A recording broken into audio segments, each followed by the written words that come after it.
রাজ্যের বিধানসভা ভোটের আর মাত্র 8 মাস বাকি। তার আগেই নদিয়াতে বেজে উঠেছে ভোটের দামামা।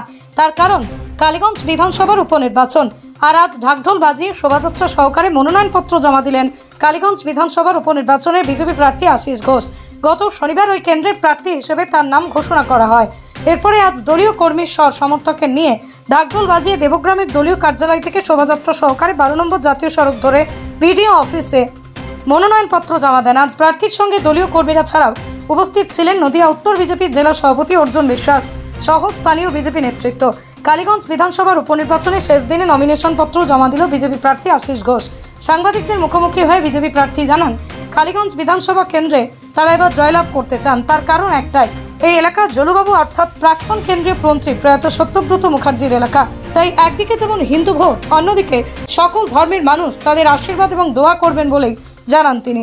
সেই সাথে এবার প্রথম কালীগঞ্জে বিজেপি খাতা খুলবে বলেও জানান বিজেপি প্রার্থী আশিস ঘোষ। এখানে আমরা জিতবই, এই কালীগঞ্জ বিধানসভায় আমরা এবার জয়লাভ করবই। কেন, কোন আশাতে দেখছেন?